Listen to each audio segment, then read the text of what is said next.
If you're a maintenance supervisor for a commercial property, you've had to deal with everything from leaky faucets to flickering light bulbs. But nothing's worse than that ancient boiler that's lived in the building since the day it was built, 50 years ago. It's enough to make anyone lose their cool. That's where Grainger comes in. With industrial-grade products and dependable fast delivery, Grainger can help with any challenge, from worn-out components to everyday necessities. Call, click Grainger.com, or just stop by. Grainger, for the ones who get it done. Boombox.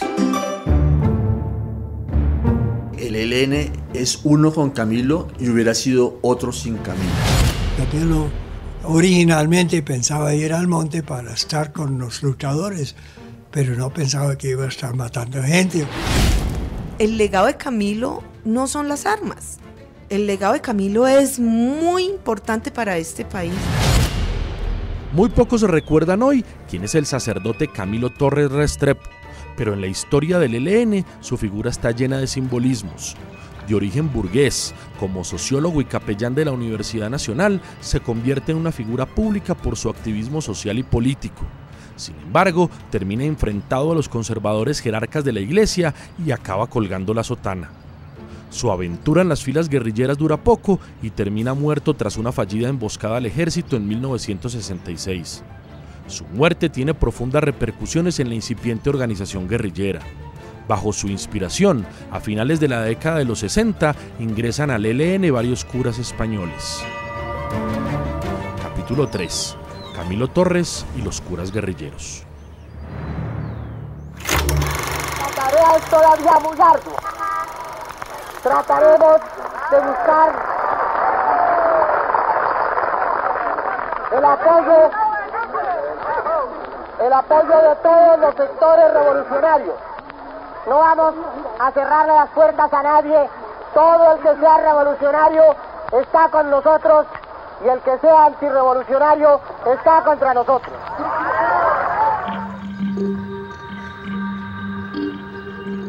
Octubre de 1965. La voz inconfundible de Camilo Torres está guardada celosamente en los archivos sonoros de señal memoria del sistema de medios públicos del país. El sacerdote, tras colgar la sotana, se convierte en el líder del Frente Unido, un movimiento de oposición al Frente Nacional. Su discurso, sentido y vehemente, arranca aplausos en el auditorio que lo escucha alborozado. Han pasado ya 6 años desde su regreso a Colombia, luego de graduarse como sociólogo en la Universidad Católica de Lovaina, en Bélgica. Hijo de una familia bogotana burguesa, atea y liberal, Camilo Torres encarna la paradoja del pastor pacífico que decide tomar las armas porque entiende el cristianismo como una forma de revolución. Su más destacado biógrafo, Joe Broderick, se refiere a la influencia diversa de sus padres en ese camino. Era hijo de padres divorciados, ¿no? Y eso era muy poco normal en la sociedad colombiana. Entonces, Camilo creció más con su mamá que con su papá. Isabel era una mujer muy liberada para su época. Tuvo 2 hijos por primer matrimonio y 2 por segundo matrimonio. En esta sociedad tan pacata que es Colombia, que es Bogotá especialmente. En Camilo se encuentran las 2 vetas principales de la cultura colombiana, del centro del país por lo menos. Del paisa aventurera, que es su madre, y el médico cundiboyacense Umaña. Un padre cositero, bogotano, muy buena persona. Calixto Torres Umaña, una gran influencia en Camilo en el sentido de que tenía mucha sensibilidad social, pero su mentalidad era más ecuánime y más legalista, digamos. Camilo tenía un poco de ambas cosas, pero prevaleció más bien la cosa aventurera de Isabel. El regreso de Camilo al país coincide con el triunfo de la Revolución Cubana. Tenía 30 años. Camilo regresa de sus estudios en Lovaina y viene con todo ese bagaje y como con ganas de trabajar por Colombia. Cada cosa que pasaba en Cuba en esos días nos influía muchísimo, nos inspiraba. Estaban haciendo la reforma agraria, estaban nacionalizando la banca, estaban haciendo todo lo que hace la revolución de verdad. Cada cosa de Cuba estaba presente en esa época, era la gran inspiración. Además de la Revolución cubana, durante su periplo por Europa, Camilo tuvo contactos con grupos de cristianos que colaboraban clandestinamente en la lucha por la independencia de Argelia como colonia francesa. Allí experimenta por primera vez la sensación de que los mundos paralelos del cristianismo y la revolución sí podían encontrarse.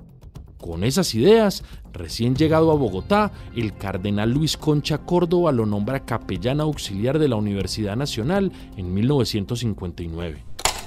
Entonces tiene que superar una serie de prejuicios de los muchachos que son bastante anticlericales y tal. Entonces Camilo se establece como una figura distinta de lo que ellos tienen en la cabeza, como una idea de cómo son los curas.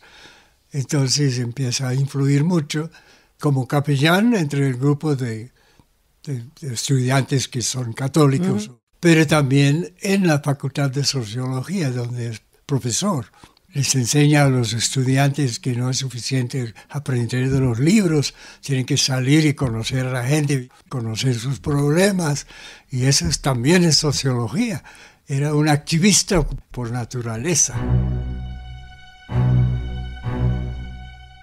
Es uno de los fundadores de la Facultad de Sociología, la primera de América Latina, junto con Orlando Fals Borda y académicos como Eduardo Umaña Luna y Virginia Gutiérrez de Pineda. Su espíritu libertario y místico al mismo tiempo fascinaba a sus alumnos. Yo estuve presente en el momento histórico de la apertura del nuevo edificio de Sociología en la Universidad Nacional. Y allá estaba Camilo, estaba Monseñor Guzmán, creo que estaba él, estaba sin duda Orlando Fals Borda, estaba T. Lynn Smith, su maestro, etc. Eso me lleva a, sí, también el análisis saliendo de ciencia política a eso de sociología, o si quiere de manera más ancha, cómo estudiar los problemas del maldito país. Las palabras son del historiador británico Malcolm Dease, reconocido colombianista fallecido en julio de 2023. Comienza la década de los 60 y el país no supera entonces los 16 millones de habitantes. La mitad vive en el campo en condiciones de pobreza y estrechez, padeciendo las secuelas de la violencia política con su reguero de miles de muertos, de miles de desplazados, de miles de perseguidos y de miles de despojados de sus tierras. El malestar social va larvando nuevos conflictos, mientras la efervescencia política y la oposición al régimen excluyente del Frente Nacional son el pantano de más confrontaciones. El gobierno de Alberto Lleras Camargo intenta implementar los programas de reforma agraria, salud, educación y construcción de carreteras. Su objetivo es reducir el potencial de violencia de los grupos rurales de corte comunista que operan en algunas regiones del país. Su gobierno coincide con la presidencia de John F. Kennedy en los Estados Unidos y el Plan de Ayudas y Cooperación, conocido como Alianza para el Progreso, una respuesta al triunfo de la revolución de Fidel Castro en Cuba. Un intento, además, para evitar la extensión del comunismo y la formación de guerrillas en América Latina. En la despedida del presidente Kennedy, tras su visita a Colombia en diciembre de 1961, el entonces jefe de Estado hace referencia a esa alianza para mantener unido al continente. Estoy seguro de que usted, tras la visión directa y objetiva de un pueblo amigo del que usted preside, ha confirmado la importancia que tiene uno de los propósitos centrales de su administración: hacer que América permanezca unida. Entre tanto, el cura Camilo Torres está entonces cada vez más sintonizado con el movimiento estudiantil. Lo destaca Alonso Ojeda Watt, exmilitante del ELN y quien llega a estudiar a la Universidad Nacional en Bogotá en 1962. Ya está Camilo ahí y hay un ambiente de mucha efervescencia, de mucha insurrección. La Universidad Nacional recogía a los alumnos que veníamos de provincia, pero yo me sentía muy solo realmente y comencé a sufrir cierta depresión, cierto deseo de volver otra vez a mi hogar.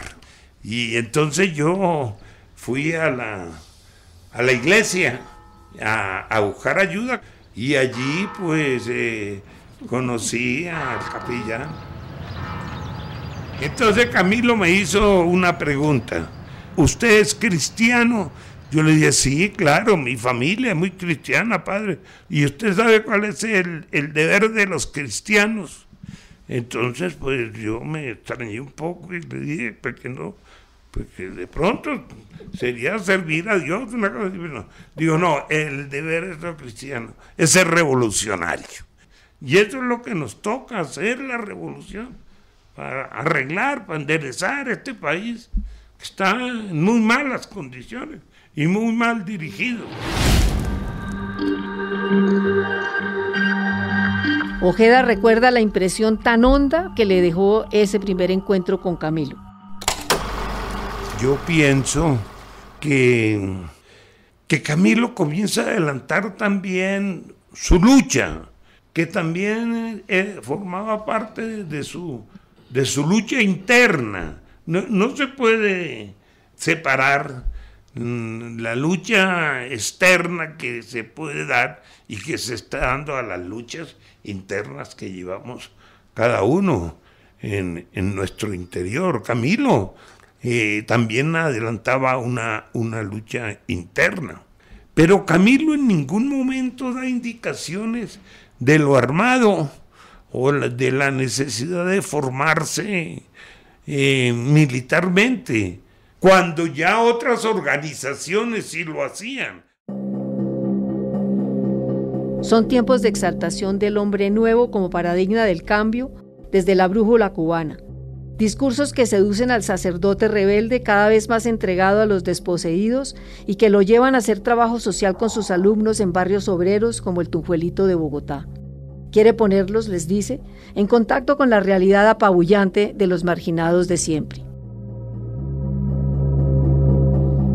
La socióloga Magdalena Leal, alumna de Camilo, habla sobre esa experiencia. Camilo, como figura y como persona, realmente fue paradigmático, sobre todo para ese grupo de alumnos fundadores de sociología. Su papel fue enseñarnos técnicas metodológicas. Como profesor realmente nos llevó de la mano a querer entender y trabajar esa metodología para prepararnos. Fue un profesor riguroso, entusiasta. Si me preguntan cuál fue el legado de Camilo, la metodología de conocer para transformar.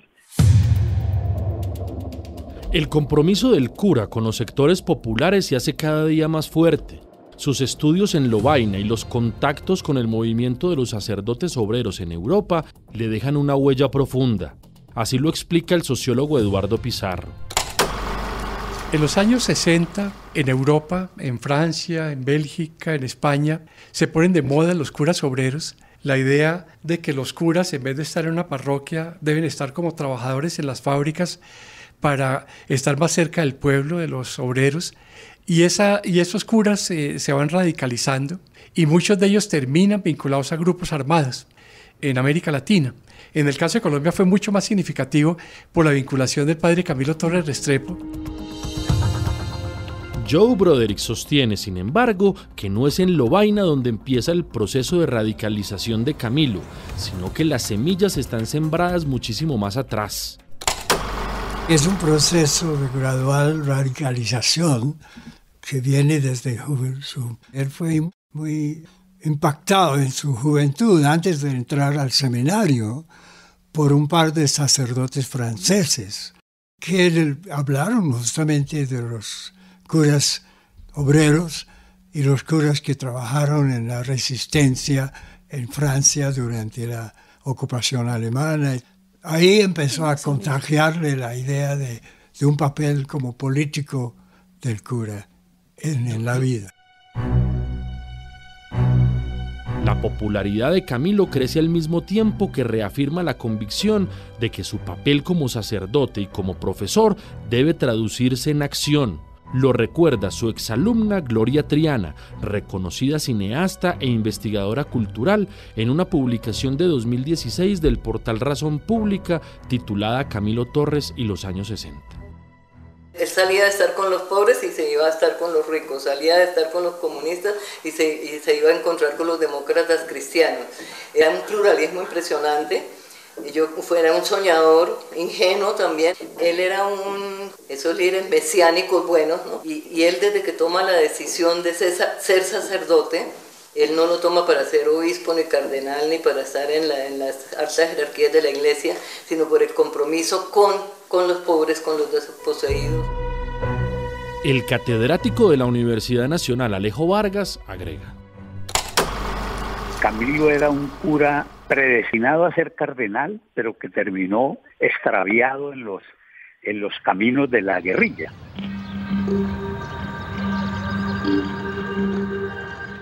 El creciente activismo de Camilo, su carisma desbordante y su palabra rotunda y veloz para interpretar la realidad de un país violentado y dividido, pone en máximo estado de alerta a la jerarquía católica en Bogotá. En junio de 1962, el cardenal Luis Concha Córdoba le ordena dejar la capellanía y las demás actividades en la universidad. Habla su más destacado biógrafo, Joe Broderick. A raíz de una rebelión de los estudiantes por alguna cosa contra la rectoría, Camilo tomó partido con los estudiantes y el cardenal se molestó. El cardenal siempre fue, en el fondo, muy claro con Camilo. Los curas no se meten en política. Claro que el cardenal, como toda la Iglesia Católica colombiana, estaba metida hasta las cachas en la política toda la vida. Pero esa cosa de meterse en la política por rebelión, como rebelde, eso no le cabía al cardenal. Y le dijo, o la sotana o la revolución, no puedes tener las dos. Y lo sacó de la nacional, pero le dio una parroquia. Transferido a la parroquia de la Veracruz en el centro de Bogotá como capellán asistente, sus funciones se limitan a confesar y a expedir partidas de bautismo y de matrimonio. Ni siquiera puede celebrar misas. Antes ya había tenido desencuentros con el cardenal Concha, pues este desaprueba que celebre las Eucaristías en español y no en latín, como era costumbre, y de cara a los fieles, y no de espaldas. Una reforma litúrgica del Concilio Vaticano II que el cura Camilo introduce en la universidad.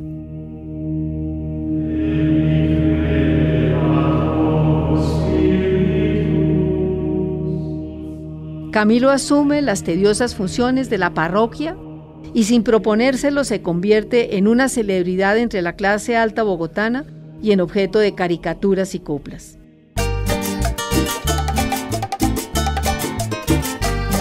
Aquí hay en la Veracruz un cura particular que se duerme hasta en el bus, cansado de trabajar. Las devotas parroquiales están planeando una huelga, pues sus pecados veniales no encuentran quien los absuelva, pues el curita en cuestión apenas dice su misa, se sale a ver si organiza alguna revolución.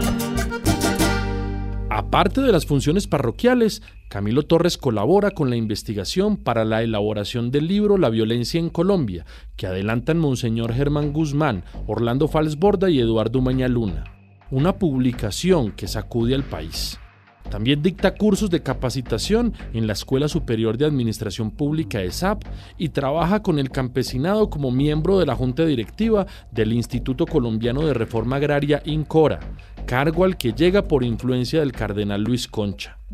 Vanos intentos para que Camilo aceptara con resignación cristiana que su camino no es la revolución, pero en el INCORA encuentra más razones para terminar en ella.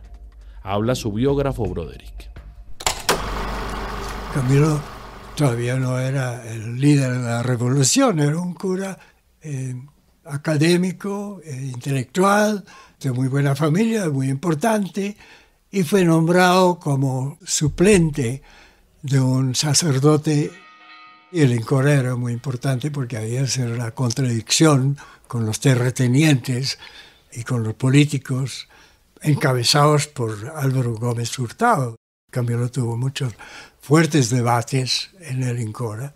Eso sí lo radicalizó mucho. Tan agrios son los enfrentamientos con Álvaro Gómez Hurtado, entonces congresista e hijo del expresidente conservador Laureano Gómez, que éste llega a denunciarlo ante la Junta del Incora y lo califica como peligroso comunista. Los espacios democráticos se le van cerrando al sacerdote rebelde. La periodista Marta Ruiz, exintegrante de la Comisión de la Verdad, lo confirma.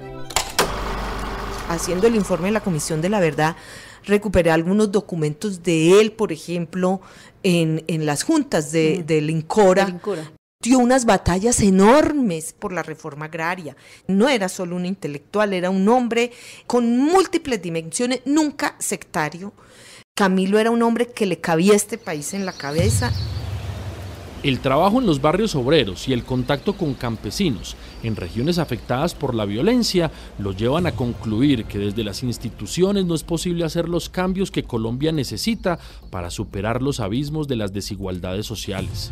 Sin margen de maniobra, a finales de junio de 1965, poco después de oficiar una misa en la iglesia de San Diego en Bogotá, cuelga la sotana y decide fundar el Frente Unido del Pueblo, un movimiento que pretende aglutinar a quienes están por fuera de los dos partidos tradicionales.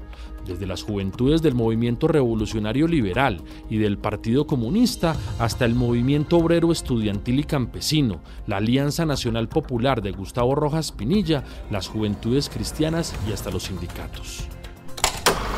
Yo creo que Camilo el político tiene un breve periodo. O sea, realmente el Frente Unido, están los comunistas, los socialcristianos, un archipiélago de pequeños grupos de izquierda, y Camilo intenta juntarlos a todos, de que son más las identidades que tienen que las diferencias, en que lo que los unía era el anhelo de cambio. Las palabras son del investigador Luis Eduardo Celis.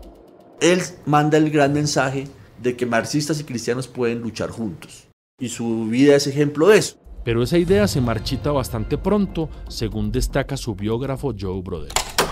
Yo no sé cómo describirlo. Es un poquito alocado realmente. Todo sucedió demasiado rápido, ese movimiento.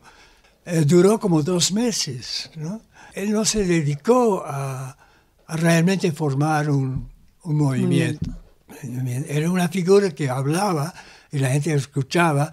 Las plazas se llenaban porque era una novedad, y también porque el Partido Comunista estaba colaborando con él para ver si sacaban algún provecho de ese momento de efervescencia.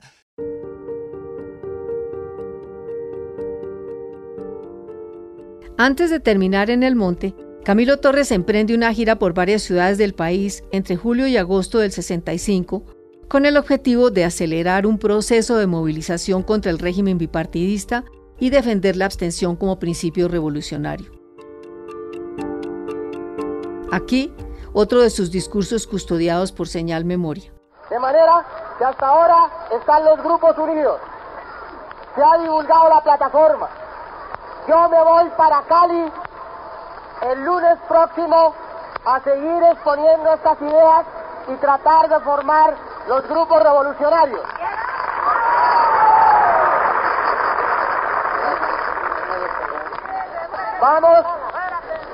Voy a seguir hasta que me lo permitan, exponiendo toda clase de ideas, tratando de formar estos cuadros, tratando de que se organice el movimiento revolucionario por todo el país. La veterana periodista Marta Ruiz aporta su mirada sobre la última lucha de Camilo Torres en democracia.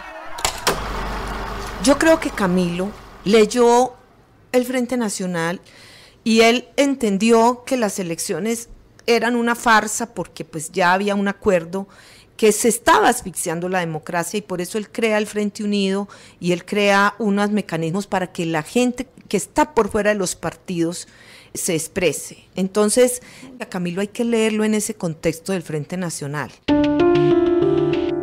Para ese momento, el cura Camilo ya tiene contactos con Fabio Vázquez Castaño, máximo jefe del ELN. Lo revela su biógrafo Broderick. Él se había alineado en secreto, por debajo de cuerda, con el grupo más sectario, más cerrado de todos, que era el incipiente ELN. Tras abandonar el sacerdocio en junio de 1965, el propio Camilo le cuenta en una carta a Fabio Vázquez Castaño cuáles son sus planes futuros. La bitácora de esa correspondencia secreta se la cuenta Fabio Vázquez a la hija del exguerrillero Ricardo Lara Parada durante unos encuentros que tienen en La Habana en 2019, poco antes de que Castaño falleciera. Ella autoriza su publicación al diario El Espectador de Bogotá en el año 2022. Esta es la voz de Fabio Vázquez Castaño, jefe del ELN entre 1965 y 1974. Primero, la perspectiva de publicar un periódico, Revolución Colombiana, no se iba a llamar Frente Unido, con 500.000 ejemplares semanales. Para eso necesitaba un super equipo.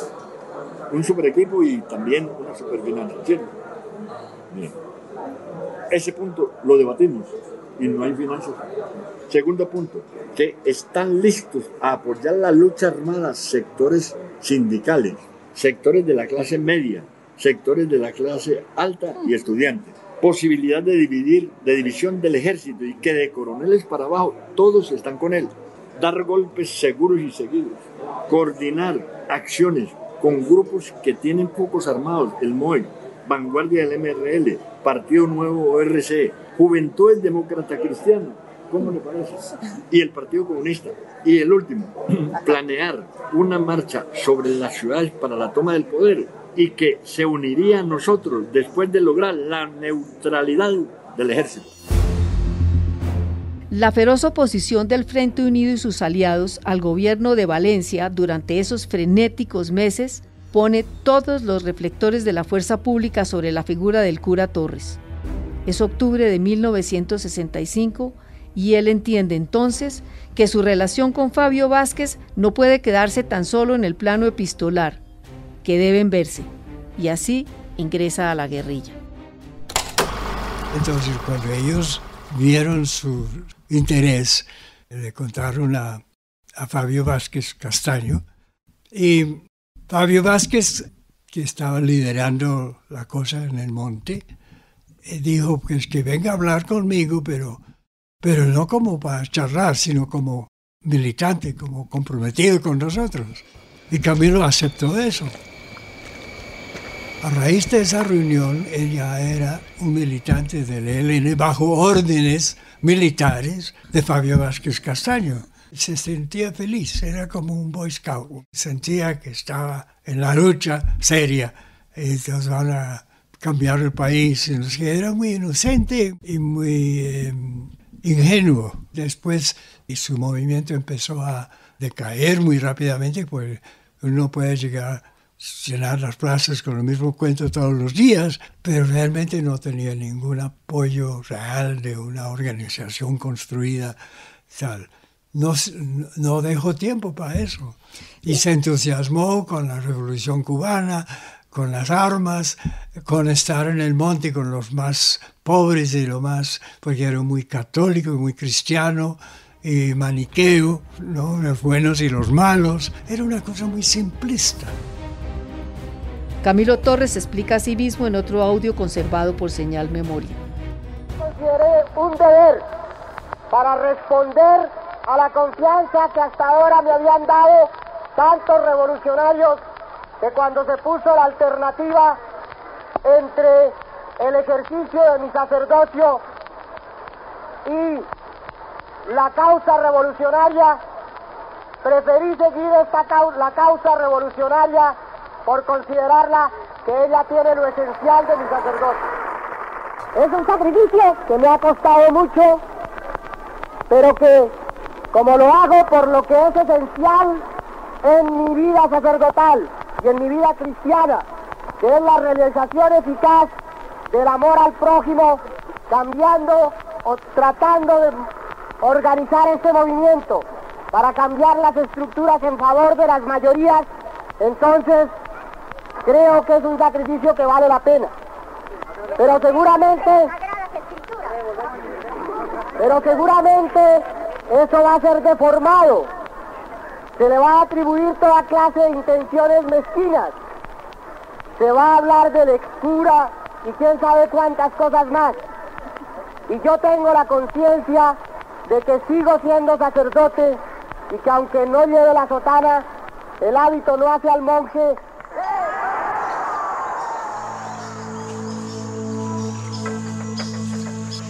La suerte está echada y del camino de las armas no retornará jamás. A pesar del enorme significado que representa su militancia armada en el ELN, Fabio Vázquez tiene muchas dudas, pues teme que el burgués convertido en revolucionario no dé la talla ni soporte las ásperas condiciones del campamento guerrillero. Por eso, solo hasta el 7 de enero de 1966, en la celebración del primer año de la toma de Simacota, es que anuncia su ingreso al ELN a través de una proclama divulgada por esa organización. Esta viene acompañada de una fotografía en la que se le ve junto a los máximos comandantes del grupo, Fabio Vázquez Castaño y Víctor Medina Morón. Todos están armados.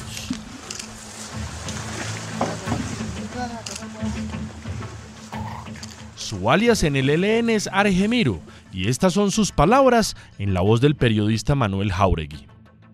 Me he incorporado al Ejército de Liberación Nacional porque en él encontré los mismos ideales del Frente Unido, hasta la victoria final, con las consignas del Ejército de Liberación Nacional, ni un paso atrás, liberación o muerte.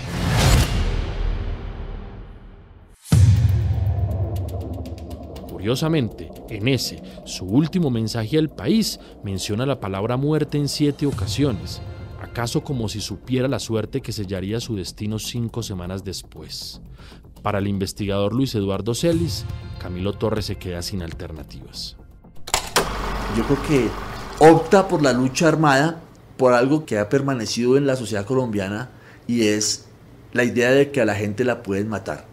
Lo que llevó a Camilo a la lucha armada realmente fue que se convenció de que lo podían matar, porque ya los militares sabían que él estaba en contacto con el ELN. La periodista Marta Ruiz coincide con esa apreciación. Camilo, totalmente acorralado, se va al ELN, es lo que uno puede interpretar después de todos los testimonios y lecturas. Él sí, cada vez más convencido de que se cerraban los espacios en Colombia. Por su parte, su biógrafo Broderick sostiene que si bien Camilo termina transitando el camino de las armas, su idea inicial no es combatir. En todo caso, esa decisión de vida parte en dos la historia de la Iglesia Católica en América Latina. Yo pienso que Camilo originalmente pensaba ir al monte para estar con los luchadores, pero no pensaba que iba a estar matando gente o con fusil.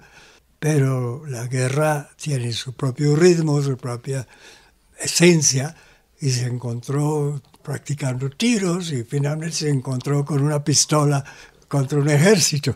De hecho, es una locura, pero una locura que se entiende también.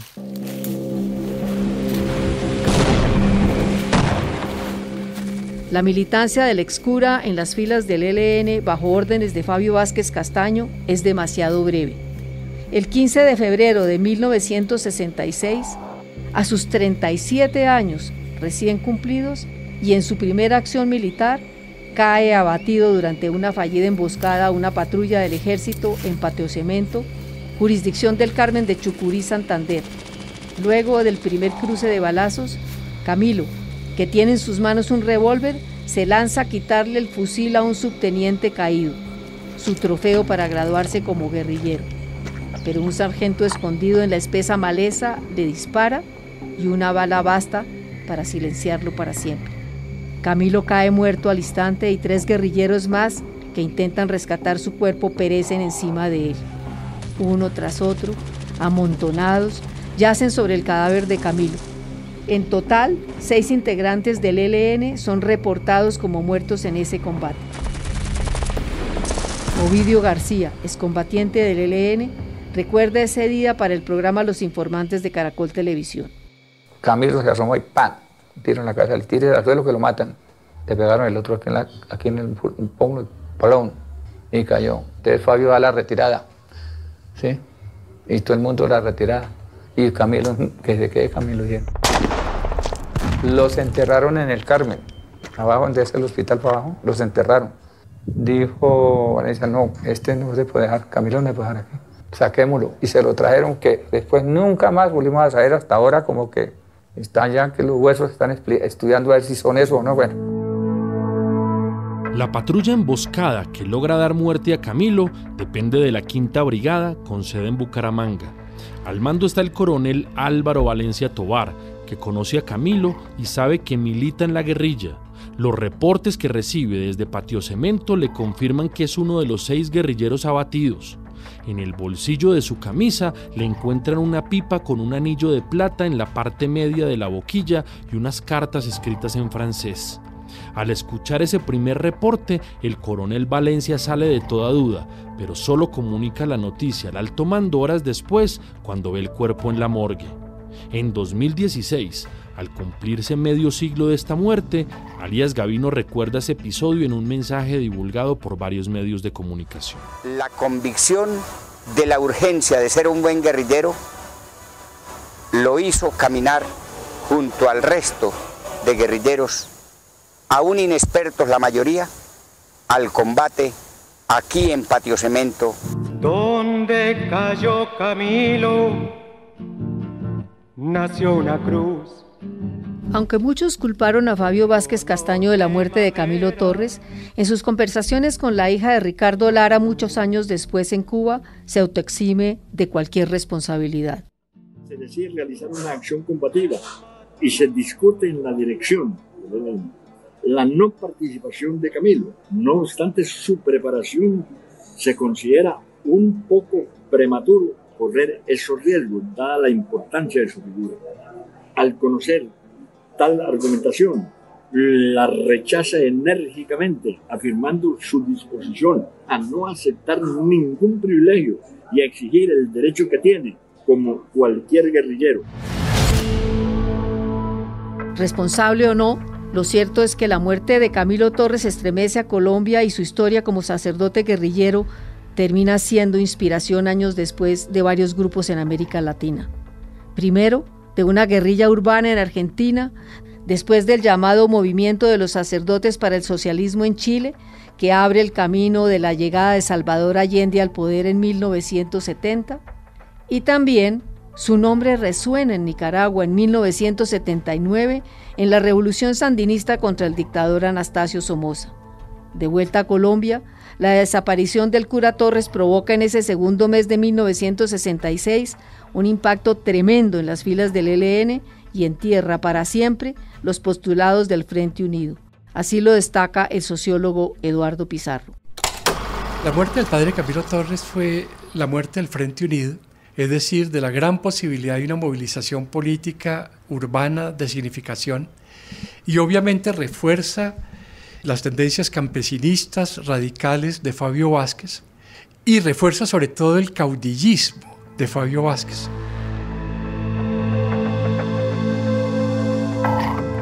Sobre el lugar donde reposan los restos del cura guerrillero, el general Álvaro Valencia Tovar da una versión 51 años después, en abril de 2007, en entrevistas que concede a Carlos Fernando Galán, entonces editor político del diario El Tiempo, y a María Isabel Rueda en la revista Semana. Según cuenta, aunque la orden oficial es sepultar a los guerrilleros caídos en el sitio de combate, ordena enterrar a Camilo en una tumba separada y pide hacer un plano del sitio. 3 años después, en 1969, dirige la exhumación de los restos, los deposita en una urna que lleva en helicóptero hasta Bucaramanga y allí los deja en un osario del mausoleo destinado a los soldados de la brigada. Valencia confiesa que guarda un documento donde revela el lugar exacto de la urna con los despojos mortales y deja instrucciones para entregarlo al hermano del cura. Solo hasta 2001, Fernando Torres viaja a Bucaramanga y allí recibe la urna con los restos, pero lo que hace con ellos permanece en el misterio, pues muere sin haberlo revelado. El ELN sigue reclamándolos. Independientemente de dónde reposan las cenizas de Camilo Torres, su muerte se convierte en el gran símbolo histórico del ELN, en palabras del investigador Celis. El ELN es uno con Camilo y hubiera sido otro sin Camilo. El gran símbolo del ELN en toda su historia ha sido Camilo Torres Restrepo. Hay una corriente de cambio en la sociedad colombiana desde José Antonio Galán. Camilo se suma a esa corriente con la particularidad de que es un sacerdote de clase media bogotana, y un sacerdote que se hace sociólogo. Esa mezcla de sensibilidad y de compromiso con el cambio hacen de Camilo un personaje único en la sociedad colombiana que marca el siglo XX. Para Joe Broderick, este hecho tiene un impacto negativo en el ELN, pero también le sirve para proyectar su consigna revolucionaria. La muerte en combate de un sacerdote sacraliza para siempre su figura. Esa figura que les da como prestancia. Desde entonces, el ELN tiene un problema. No ha tenido sino un solo líder carismático, de verdad. Fabio Vázquez Castaño. Era un loco, un psicópata, pero un tipo brillante. Subyugó a toda una generación de jóvenes colombianos y subyugó a Camilo. Camilo Torres, que duró casi nada, quedó como su gran carta de presentación. Después de eso, no han tenido un líder. Después del resto vienen como burócratas. Hablan de protocolos y de incisos, de acuerdos, etc. Eso es lo más poco inspirador que puede haber. Aunque la asociación con el ELN resulta inevitable, habría que decir que Camilo Torres, como figura política y personaje nacional, va mucho más allá de los 4 escasos meses que militó en el ELN. Marta Ruiz, exmiembro de la Comisión de la Verdad. Una de las grandes injusticias que se ha cometido con Camilo Torres es terminar ligando todo su legado al ELN. Y hace mal el ELN sintiéndose que es el dueño de Camilo. El legado de Camilo no son las armas. El legado de Camilo es muy importante para este país y entonces quedó empañado, digamos, de alguna manera como que el hombre terminó en las armas, pero realmente Camilo Torres significó mucho. Y tanto significó que mucha gente que ni siquiera nunca fue al ELN siguió ese legado de Camilo. Y se desarrolló todo un movimiento de la Iglesia de los Pobres. Para Ruiz, el mito fundacional del ELN no es la toma de Simacota, sino la muerte del más carismático de sus líderes en su primer combate. Yo creo que la muerte de Camilo tiene el impacto que tiene la construcción de un mito. Realmente el mito fundacional del ELN no es Simacota, no, yo creo que el mito fundacional es Camilo Torres. Camilo le aporta al ELN 2 elementos fundamentales, un pensamiento, una propuesta política que ellos retoman incluso años después, y en segundo lugar, esta gran conexión con la Iglesia. Nunca podemos olvidar que estábamos en tiempos del Concilio Vaticano II. Por primera vez la Iglesia Católica se abre a los pobres, tiende un puente con el comunismo. Entonces es un cambio muy grande que le produce y que le da al ELN una conexión con un mundo social muy amplio. Y esa conexión con la Iglesia y con el símbolo de Camilo le da una posibilidad de expandirse y le da un pensamiento y una moral entre comillas, muy entre comillas. Por su parte, el profesor Alejo Vargas señala lo siguiente. El gran impacto de Camilo es post su muerte. Es después de su muerte cuando se vuelve en el mito, en un referente para los grupos de curas, de monjas, de cristianos de base, que empiezan a ver en Camilo una manera distinta de concebir una forma de ejercicio del cristianismo.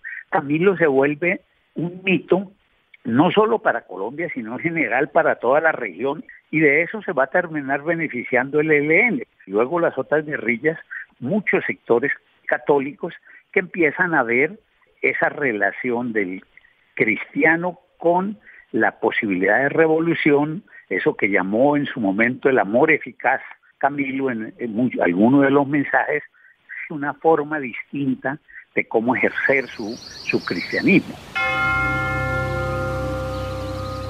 Símbolo poderoso dentro y fuera de la Iglesia, el espíritu revolucionario de Camilo coincide con el propósito del Concilio Vaticano II de acompasar el mundo católico con los nuevos tiempos.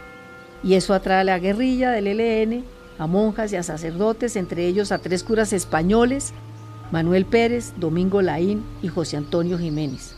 Llegan a Colombia en 1968, luego de ser expulsados de República Dominicana, y hacen trabajo social en barrios populares de Cartagena y Bogotá, como parte del movimiento Golconda, que aglutina a un grupo de sacerdotes contestatarios y rebeldes que emulan los pasos de Camilo Torres.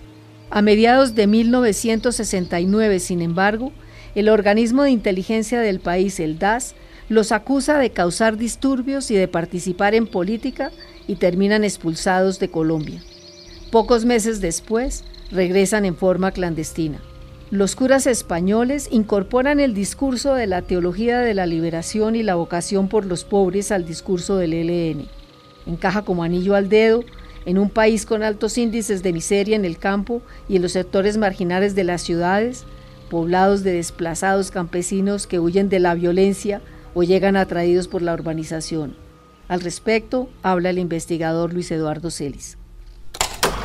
La llegada de Manuel Pérez, Domingo Laín y José Antonio Jiménez Comín se da como el gran impacto que produce la muerte de Camilo en un mundo de religiosos y religiosas que están optando por el cambio y por la lucha social, y que en un momento dado ven que la lucha armada es el camino y que Camilo Torres les muestra ese camino. Sobre el cura Pérez, que años más tarde asume la jefatura política del ELN, Joe Broderick asegura: el cura Pérez no tenía la preparación académica de Camilo, ni tenía el carisma de Camilo. Era simplemente un tipo dedicado a lo que él creía que era la única ruta para la revolución.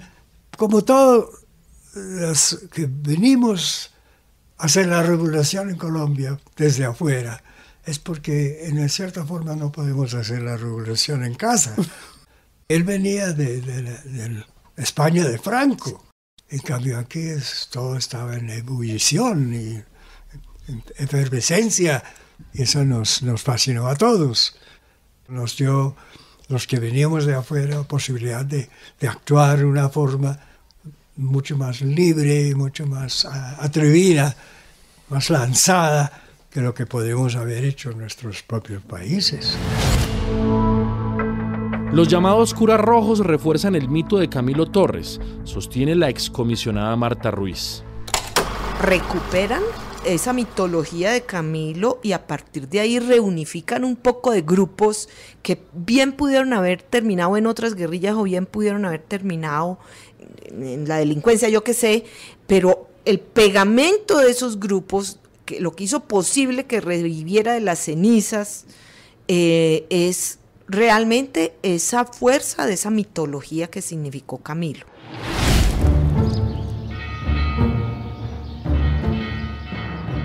En octubre de 1973, en Anorí, Antioquia, el ELN prácticamente es aniquilado.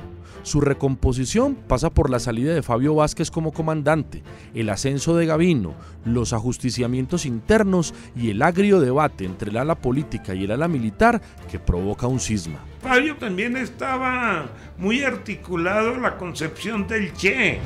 A Anacoreto llegan más o menos unos 70 u 80 guerrilleros de diferentes grupos, unos que estaban en el sur de Bolívar, otros que estaban en Antioquia. Cualquier diferencia político-ideológica que se presentaba dentro del ELN se tramitaba por medio de los fusilamientos. Todo esto en el episodio 4.